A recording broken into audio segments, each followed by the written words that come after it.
تخيل معايا ان في دراسة اتعملت على التلفزيون المصري، وبيتقال ان من 2006 لحد 2023 لحد اليوم اللي احنا فيه ده النهارده كده اتعرض اكتر من 607 مسلسل.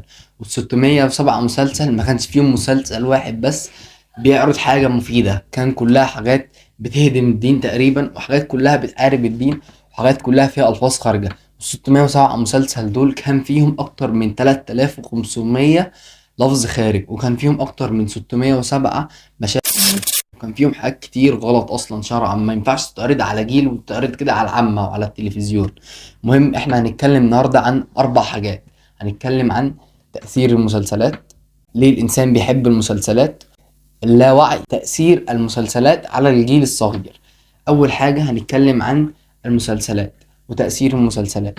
دلوقتي المسلسل ده بيتعرض عليك، انت دلوقتي ليه بتحب اصلا تتفرج على مسلسل زي كده؟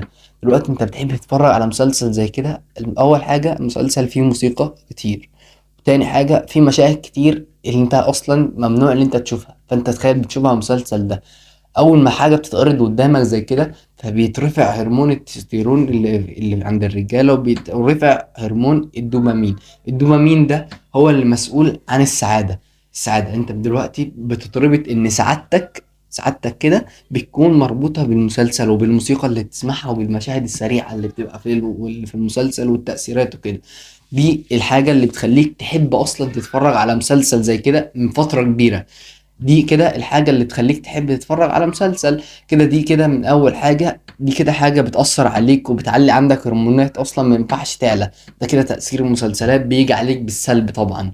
وتاني حاجة هنتكلم عليها أصلا، ليه المسلسلات دي بتتعرض؟ المسلسلات دي بتتعرض عشان حاجات كتير، زي ما قلنا إن هم أصلا 607 مسلسل ما عرضوش حاجة مفيدة واحدة بس، وأغلبيتهم كانوا بيتعرضوا في شهر رمضان.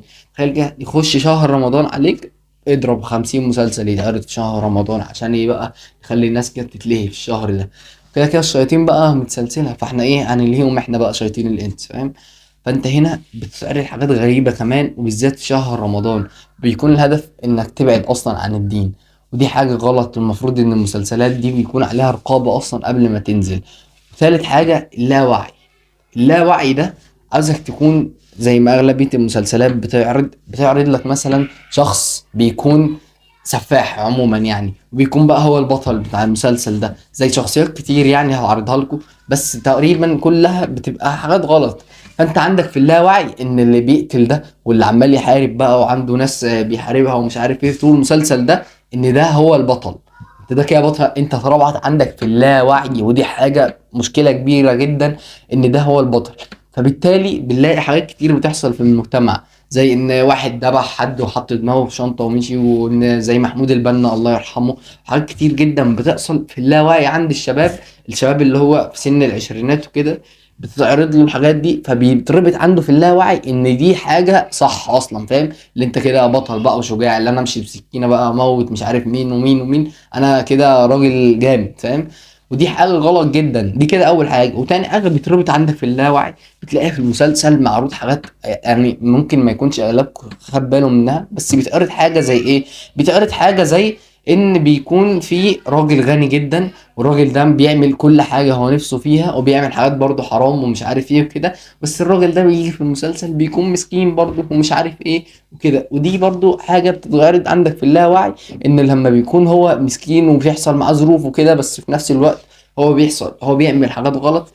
فانت في اللاوعي دايما كده عندك اول حاجة تفتكرها عن المسلسل ده وعن الراجل ده المشكلة اللي حصلت معاه. مش هتفتكر، عمرك ما هتفتكر، انا بقول لك عمرك ما هتفتكر الحاجات اللي كان بيعملها والمشاهد اللي كانت بتتعرض غلط. ورابع حاجة عايزين نتكلم عليها، عاوزين نتكلم عن كمان احنا دلوقتي في 2023 وتعرض كمية حاجات غريبة جدا في المسلسلات. انا عموما ما بتفرجش على مسلسلات، بس اتفرجت السنة دي على شوية لقطات كده على السوشيال ميديا عشان اعرف اتكلم اصلا اقول لك الحاجات دي بالتفصيل، وما يكونش عندي حاجة غلط، ويكون كل كلامي اللي بقوله دقيق.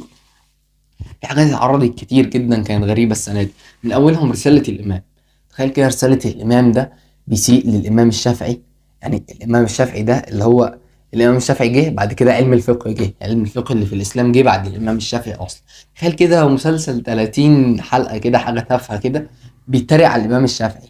الامام الشافعي ده اللي هو اتأذن ليه انه يتكلم في الفقه يعني ويفتي في الاسلام. كان اتأذن ليه وهو اقل من 20 سنة. اقل من 20 سنة ده اللي هو دلوقتي بيكون ايه؟ في ناس كتير اقل من 20 سنة دلوقتي بيكون قدوتها شخص زي ده او شخص زي ده. حاجات كده غريبة. تمام. وتاني حاجة اتعرضت برضو غريبة في الشهر ده، اللي احنا دلوقتي في شهر رمضان عموما 2023. دلوقتي بيتعرض برضو حاجات غريبة، اتعرض برضو حاجات بتسيء للإسلام. بيقول لك ايه؟ ان الندر ده احنا ماشيين تبع الندر ده وده ماشي تبع الندر. حاجات كده غريبة. انت متخيل لحد دلوقتي في ناس مؤمنة بحاجة زي كده؟ مؤمنة ان شخص ميت مثلا ملهوش شخص ملهوش لازمة، ميت من 20 سنة فاتوا، ميت اصلا كان ميت مريض. في ناس دلوقتي بتروح عند الندر بتاعه اللي هم عاملينه، يا رب إيه مش عارف ايه يا استاذ مش عارف ايه اشفيني، هو اصلا ميت مريض. انت تخيل دلوقتي حاجه غريبه زي دي بتتعرض على التلفزيون؟ ماشي. وبرضه اتعرض كذا لقطه بيقول لك ايه؟ يا ابني خلي بالك من الناس اللي بدقن دي واللي بتلبس جلابيات دي ناس مش كويسه. تخيل بيتعرض على التلفزيون حاجه زي كده. دلوقتي احنا هنتكلم عن تاثير المسلسلات والافلام دي على الجيل الصغير. الجيل الصغير اللي هو عموما من 8 سنين لحد 10 سنين كده، اللي هو ايه لسه بيتربط عنده اي حاجه بيشوفها تلبس في دماغه على طول. دلوقتي في حاجات كتير بتتعرض غلط، زي فنانيس والنظريات اللي طالع عليها انها بتدعم حاجات زي المسيح الدجال ومش عارف ايه. فاهم؟ حاجات كده كتير غلط. وبرضه في المسلسلات بيتعرض لهم زي اللقطه اللي انا لسه قايلها لك دي ولسه موريها لك، اللي هو بيقول لابنه خلي بالك من الشيوخ دي. انت متخيل اصلا طفل عنده 7 سنين بيسمع حاجة زي كده؟ فهو بيتربط عنده في اللاوعي، زي ما اتكلمنا على الكبار اللي بيتربط عندهم في اللاوعي، برضه بيتربط عنده على دايركت كده ان دول ناس وحشة. فاهم؟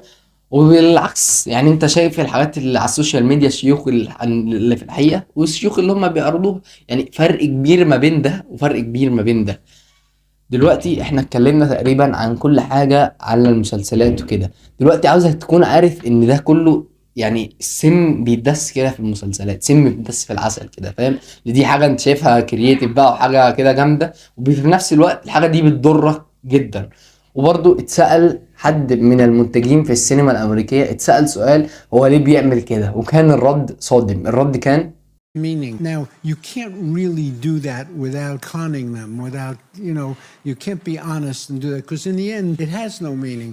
You're living in a random universe, you're living a meaningless life. My conclusion is that the only possible way you can beat it a little bit is through distraction. You can. وقبل ما نختم الحلقة اتمنى انك تبعد عن الحاجات دي كلها، عشان الحاجات دي زي ما احنا اتكلمنا انها بتضرك جدا، بتضرك في اللاوعي عندك كده، بتتربط عندك حاجات غريبة بتضرك كمان. يعني انت مثلا تخيل انت بتتابع مثلا مسلسل 10 اجزاء، المسلسل ده كل حلقة فيه ساعة مثلا، فانت تقريبا كده بحسبة بسيطة ضيعت تقريبا سنتين كاملين، سنتين كامل من حياتك لو حسبتها هتلاقيك ضيعت تقريبا سنتين بتتفرج على مسلسل او بتتفرج على سلسلة من المسلسلات. تخيل ان دي حاجة غريبة جدا. المشكلة مش في الوقت اللي ضاع خلاص، المشكلة في اللي بعد كده، المشكلة اللي انت هتتحاسب على الوقت ده. يعني انت دلوقتي هتتحاسب على الوقت ده انت افنيته في ايه. تخيل كده انك ضيعت مثلا سنتين ولا ضيعت ساعة واحدة بتتفرج على مسلسل زي كده. ربنا يوم القيامة هيسألك انت ليه ضيعت، يعني انت استفدت ايه بالساعة دي وضيعتها في ايه اصلا. فاهم؟ غير الموسيقى اللي انت بتسمعها، اللي اتكلمنا عن الموسيقى انها حرام واثبتنا وجبنا حاجات كتير، وهسيب لك الحلقة هنا. تخيل كده انت دلوقتي بتضيع الوقت ده، يعني المفروض الوقت ده تستفيد بيه كشاب او كراجل كبير او كاي حاجه. فاهم؟ لو كشاب تستفيد بيه انك تلعب رياضه مثلا، تحفظ القران، تعمل اي حاجه. وكراجل كبير برضه تستفيد اللي انت ممكن تستغفر في الوقت ده، ممكن تقرا القران، ممكن هتستفيد بحاجات كتير جدا. فاهم؟ وعاوزين نتكلم قبل ما نخلص الحلقه، عاوزين نتكلم عن الجيل الصغير ده. الجيل الصغير لازم ما يتفرجش على الحاجات دي، يعني ده لازم كده، لازم ما يتفرجش على حاجه زي كده. الجيل الصغير ده المفروض ينشأ على السنن وينشأ على القرآن الكريم وينشأ على حاجات كتير، عشان يطلع جيل سوي، يطلع جيل يعرف يتعامل أصلا، ما يبقاش جيل بلطجية وجيل زي الحاجات اللي بنشوفها الأيام دي وحاجات كده غريبة جدا. فاهم؟ احنا لازم نبعد عن الحاجات دي على قد ما نقدر. كان معاكم معاذ محمود، سلام. يريدون ليطفئوا نور الله بأفواههم والله متم نوره ولو كره الكافرون. هو الذي أرسل رسوله بالهدى ودين الحق ليظهره على الدين كله ولو كره المشركون